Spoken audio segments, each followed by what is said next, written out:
Hürmetlik vatandaş, endi muhokama siz bilen bir ishki kalimada muhokama. Tünügün muhokama qilib edim, keyin özüm yaratmay qo'ydim. Uni ham sizlarga yo'llamadim, ham o'chirmay saqlab qo'ydim, qani bir vaqt keladi deb. Bugun endi muhokama qiladigan masala nima desiniz? Yuqorida ko'rib o'tdingiz, hurmatli vatandash. Amerika Qo'shma Shtatlarining davlat ishlar kotibi Mike Pompeo bir og'iz so'zi masalan Jungo tarixidan misol elib, Jungo hozir dunyoga o'zini markaziy xandonlikqa aylantirib, boshqa davlatlarni o'ziga olpon topshiradigan davlatlarga yoki beqindi davlatlarga aylantirib qo'ymoqchi. Bu masalada hurmatli davlat ishlar kotibi Mike Pompeo Jungoda shunday xiyol bor edi. Bu tarix edi. Jungoda shunday fantaziya, hozirgi zamon tili bilan aytganda Jungoda shunday fantaziya bor edi. Bu tarixga tava edi. Jungo shunday xiyol qilib keladi va hozirgacha shunday xiyol qilib keldi. Lekin bizning Uyg'urlarning nazarida bu faqat Jungo uchun bir xiyol, dunyo uchun ham bir xiyol. Jungo uchun bir qiyos yoki fantaziya, Jungo uchun bir qiyos ham fantaziya. Dunyo uchun ham shundoq.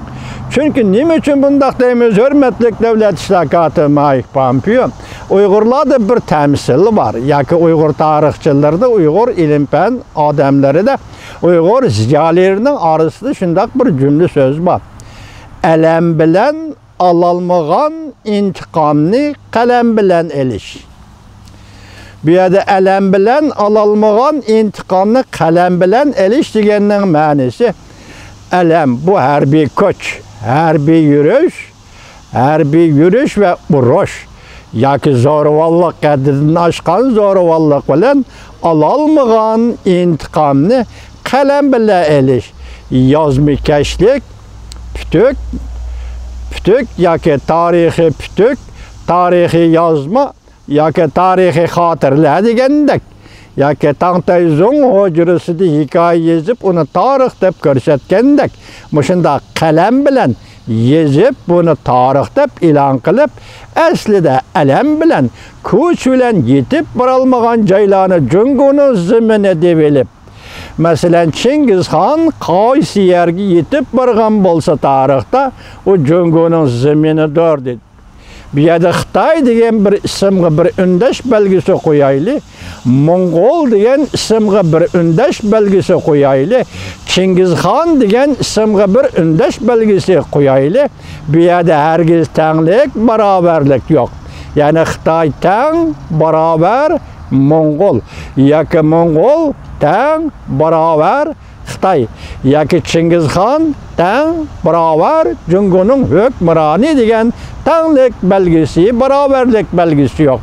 Xulasa kalam Xitoydir, Mongoldir. Bular bir-biriga tubdan o'xshamaydigan ikki millatdir.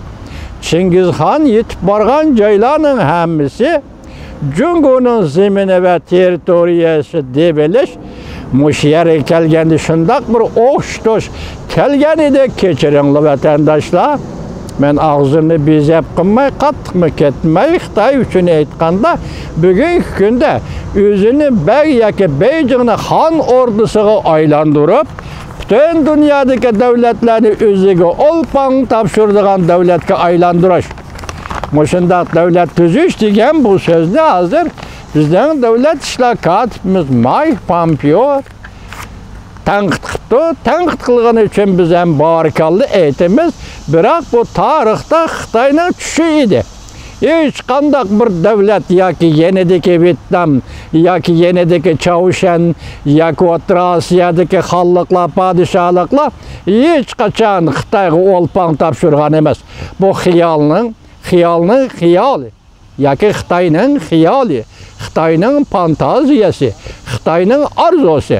Bugun endi shu orzu, shu xiyolni, tarixdagi xiyolni, orzuni Xitoy yana tush qilib ko'ryapti.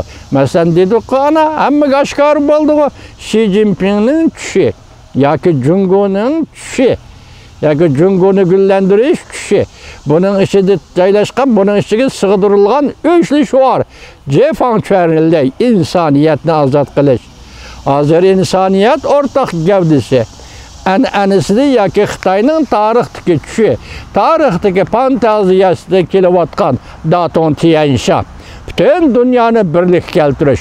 Mana bu shuarlar asosida Xitoyning xiyoli, bugun Xitoy davlat kuchi ulg'aydi. Biz alamga ega bo'ldik, kuchga ega bo'ldik. Mushu kuch orqali bütün dunyoni ham bizga olpang topshiradigan davlatga aylantirishimiz kerak. Bu tarixda qandaq arzu bo'lgan bo'lsa, bugun ham shundaq arzu. Şuna Devlet İşler Katibimiz Mike Pompeo efendimden yenideki Xitay danışmanlarının sözünü mü çunqur tahlil qilib görüşünü ümit qilamiz. Hiç qaçan Junguga olpang tapşırgan devlet bo'lgan emas tarixda. Agar olpang tapşırdı deyilse yenideki beylikler, Shanxi beyliki, Gansu beyliki, Qinghai beyliki, Suju beyliki, Vixandallıqı, Jinxandallıqı, Xandallıqı degan Xitoyning tavasidagi yoki parchilanib turgan hokimiyatlar shu vaqtda bir-biriga olpang topshirgan bo'lsa, balki bu Xitoyning tarixidir.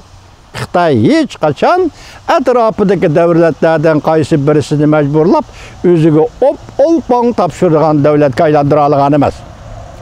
Ikkinchi bir masala, hurmatli vatandosh, biz tungi leksiyada so'zildik. Nima dedik? Masalan, bugun yana ayrim maqola va o'tirib kelibdi.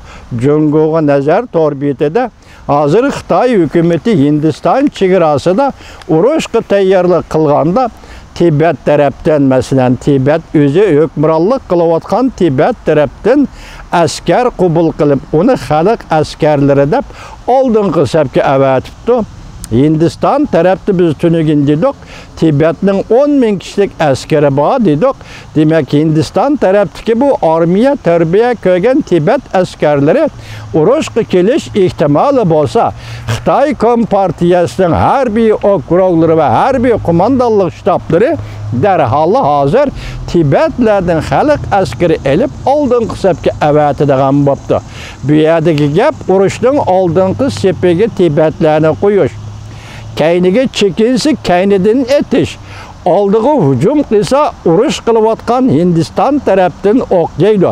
Shuning uchun bu safda birinchi safda Xitoy armiyasi emas, Tibet zambirakka va miltiqqa o'qqa avtomatga yem bo'ladigan kishi Tibetlar bo'ladi. Demak, Xitoy zo'ravonligining Xitoyning osonlik millatiga millatlarni eziyotganligining darajasining qaysi darajaga yetganligini shundan ko'rib olasiz, hurmatli vatandosh. Bu ish 1962-yili Aqsaychin Hindiston tavaligi yoki Hindiston tavaligining berisi, Uyg'uriston tavaligi yoki mustamlika Uyg'uristonga tavalik qismida Hindiston bilan Xitoy hukumati o'rtasida to'qinish yuz berdi 1962-yili. Shu vaqtda Uyg'urning milliy demokratik inqilobdan eshib qolgan askariy qismlarni elib berib, Hindiston oldingi safiga, ya'ni Xitoy hukumati oldingi safga askar qilib qo'ygan edi. Maqsad u yoqdan kelgan o'q avval sanga tegdi. Biz sening kayningda turamiz. Agar sen chekinadigan bo'lsang, biz seni jazolaymiz yoki otamiz. Sen urush qilasan. Shu vaqtda Ismoil Ahmad ismli Uyg'urning milliy qahramonlari o'tirg'i chiqqan edi vatandoshlar. Bugun endi 1962-yili Xitoy qo'llangan yerning egisi yoki chegara Aqsaychinning egisi Uyg'urni avatganda bu da endi Tibetlarning o'zining zemini deb hisoblangan Bangong Tiso ko'li atrofidagi to'qinishga endi Tibetlarni xalq askari qilib avatyapti. Siz bu nuqtada shuni ko'rib olasizki, zo'ravonlik, zo'ravon hokimiyat millatlarga yoki o'zining mustamlikasiga qanday muomala qilish, avval o qonun doirasida ishlarni qildi, bostirishlarni qildi, qanday muomala qilish. Endi urush davriga kirganda, masalan, Hindiston bilan chegara to'qinishi paydo qilayotgan davriga kelganda xuddi 62-yili Uyg'urlarni oldingi sapga avatib urushga salgandik, bugun endi Tibetlarni xalq askari qatorida oldingi sapga avatib urushga salmoqchi bo'lyapti, hurmatli vatandosh. Mana bu zo'ravonlikning ikkinchi bir xil shaklidir.